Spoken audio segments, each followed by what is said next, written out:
আসসালামু আলাইকুম রহমতুল্লাহ। ABC learning এর পক্ষ থেকে সবাইকে স্বাগত জানাচ্ছি। আজকে আমরা আইএলটিএস রাইটিং টাস্ক 1 এর উপরে একটি ভিডিও তৈরি করছি, যেটি খুবই ইম্পর্টেন্ট এই জন্য যে আমরা যখন আইএলটিএস রাইটিং টাস্ক 1 এ লেখা শুরু করব, তখন সর্বপ্রথম যে জিনিসটা প্রয়োজন হবে, আমরা কিছু গ্রাফস দেখতে পাবো।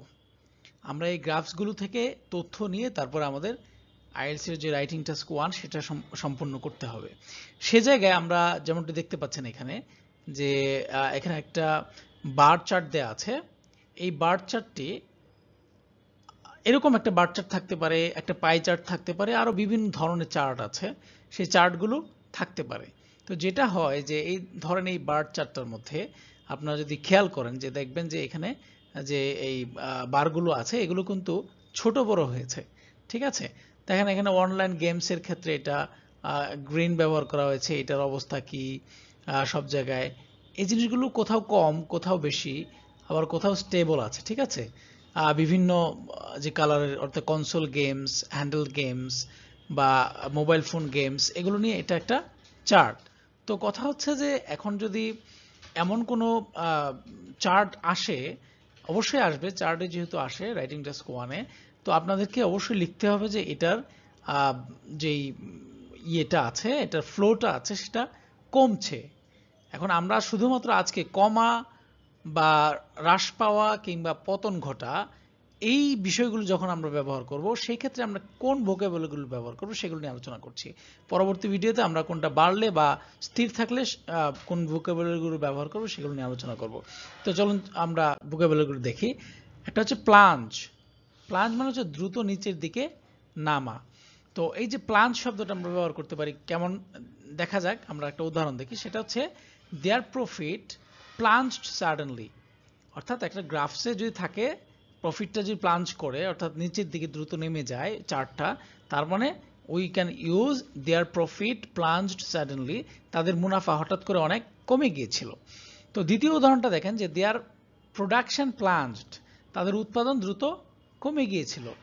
এরকম ভাবে আমরা যদি তৃতীয় উদাহরণটাও দেখি, দেয়ার রেভিনিউ প্লাঞ্জড সাডেনলি, তাদের আয় হঠাৎ কমে গিয়েছিল। এরকম কোনো জায়গায় যদি হঠাৎ কোনো কিছু কমে যায়, কোনো আয়, প্রোডাকশন বা মুনাফা, তাহলে আমরা এই প্লাঞ্জ শব্দটা ব্যবহার করতে পারি। তারপরে যাই আমরা ক্র্যাশ। তো এই ক্র্যাশ শব্দটা তো আমরা সবাই জানি, অর্থাৎ হঠাৎ ধস নামা বা কমে যাওয়া।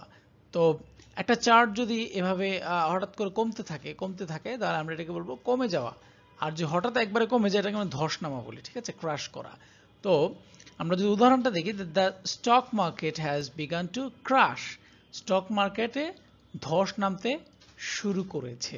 তাহলে আমরা এরকম স্টক মার্কেট নিয়ে যদি কোনো আমাদের যে রাইটিং টাস্ক 1 এ আইএলটিএস এর যদি আসে, তাহলে আমরা এটা ব্যবহার করতে পারি ক্র্যাশ শব্দটা। তারপরে আসি কোলাপস। কোলাপস করা আমরা তো জানি, কোনো কিছুর পরিমাণ মূল্য অনেক কমে যাওয়া, কোলাপস করা। তো এই শব্দটা আমরা ব্যবহার করতে পারি যখন দেখি আমাদের কোনো কিছুর প্রাইস অথবা প্রোডাকশন ইত্যাদি কমে যাচ্ছে, আমরা এই কোলাপস শব্দটা ব্যবহার করতে পারি।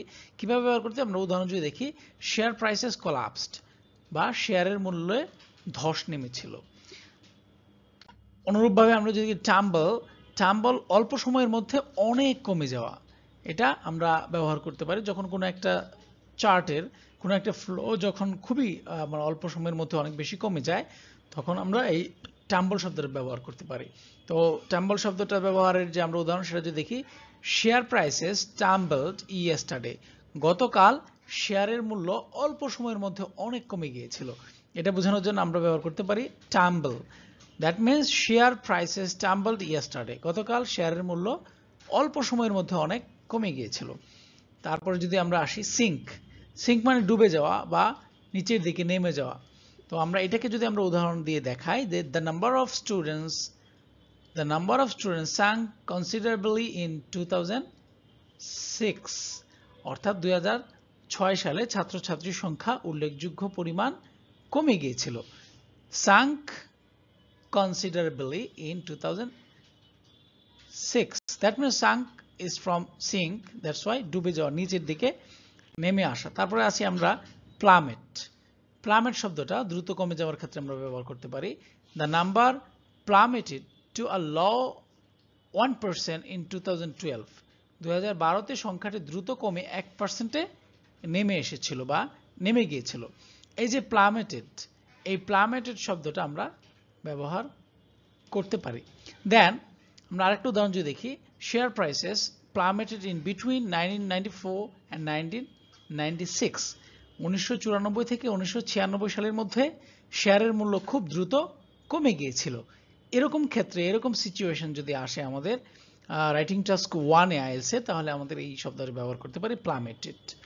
দেন স্লাম্প, স্লাম্প শব্দের অর্থ মূল্য বা বিক্রয় হঠাৎ পড়ে যাওয়া। মূল্য পড়ে যাওয়া মানে কমে যাওয়া। তো আমরা যে উদাহরণ দেখি, there was a slump in car sales over the past 5 years.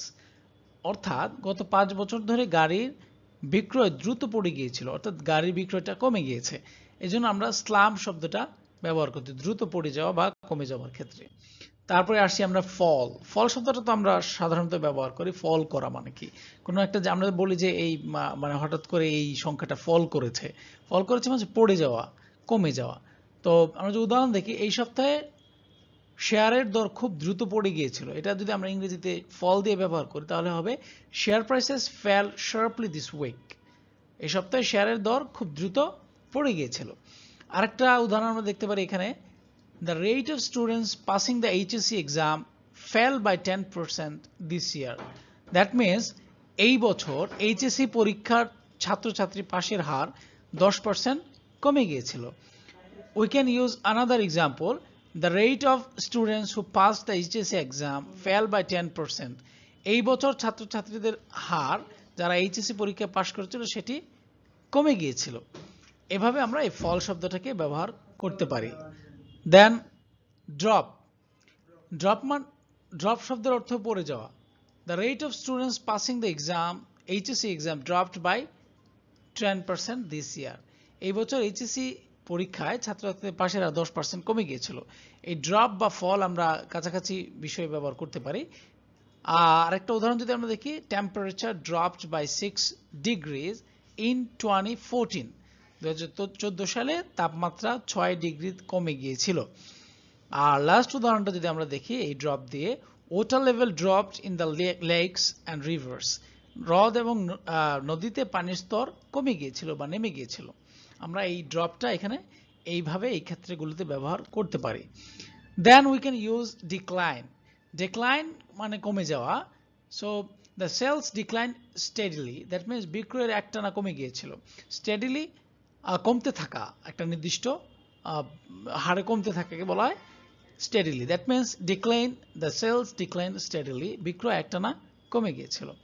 আমরা আরেকটা উদাহরণ দেখি, দ্য সেলস ডিক্লাইন কুইকলি, বিক্রয় দ্রুত গতিতে কমে গিয়েছিল। অর্থাৎ ডিক্লাইন শব্দটা আমরা এই সমস্ত ক্ষেত্রে ব্যবহার করতে পারি।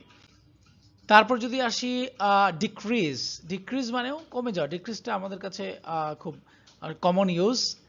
তো এই ডিক্রিজ মানেও কমে যাওয়া, দ্য সেলস ডিক্রিজড, বিক্রয় কমে গিয়েছিল।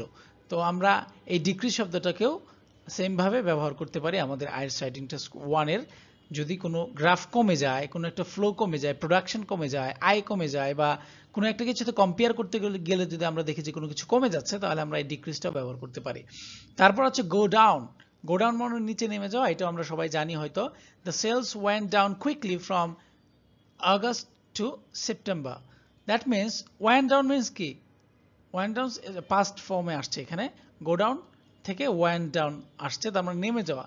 আগস্ট থেকে সেপ্টেম্বর পর্যন্ত বিক্রয় দ্রুত কমে গিয়েছিল। Then we can use dip. Dip মানে নিচের দিকে যাওয়া, কমে যাওয়া। Dip down, we say dip down, নিচের দিকে যাওয়া। সো ডিপ মিনস নিচের দিকে যাওয়া। House prices dipped in the first 3 months of the year. বছরের প্রথম 3 মাসে বাড়ির মূল্য কমে গিয়েছিল। অর্থাৎ কোনো মূল্য কমে গেলে আমরা ডিপ শব্দটা ব্যবহার করতে পারি।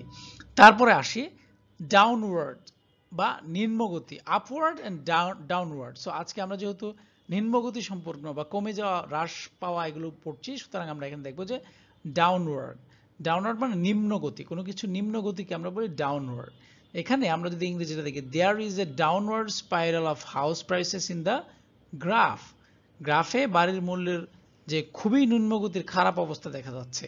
অর্থাৎ গ্রাফের মধ্যে দেখা যাচ্ছে যে দ্য ডাউনওয়ার্ড স্পাইরাল, এই যে এটা আছে, গতিটা আছে, এটা একটা স্পাইরাল আকারে ডাউনওয়ার্ড নিচের দিকে যাচ্ছে। সুতরাং আমরা বুঝতে পারলাম যে এই আমরা মোটামুটি আজকে 14টা ভোকাবুলারি দেখেছি, যেগুলো আমরা আইএলটিএস যে রাইটিং টাস্ক 1 এর ক্ষেত্রে কোনো কিছুর কমে যাওয়া, হ্রাস পাওয়া, এগুলোর ক্ষেত্রে আমরা ব্যবহার করতে পারি, এবং এগুলো খুবই স্ট্যান্ডার্ড মানের শব্দ। আমরা ব্যবহার করলে আশা করছি যে আমাদের লেখাগুলো যেই 25% মার্ক ভোকাবুলারিতে আইএলটিএস রাইটিং টাস্ক 1 এর ক্ষেত্রে সেটা আমরা অ্যাচিভ করতে সক্ষম হব। সকলকে অসংখ্য ধন্যবাদ এবিসি লার্নিং এর পাশে থাকার জন্য। আশা করছি আমাদের সামনের ভিডিওতে আপনাদের জন্য আরো নতুন কিছু নিয়ে আসতে পারবো। আমাদের চ্যানেলগুলোতে লাইক, ফলো, কমেন্ট করে সাথে থাকবেন। পাশাপাশি আপনাদের যদি ভালো লাগে তাহলে অন্যদের সাথে এগুলো শেয়ার করবেন। সেই প্রত্যাশা রেখে আজকে শেষ করছি। আসসালামু আলাইকুম ওয়া রাহমাতুল্লাহি ওয়া বারাকাতুহু।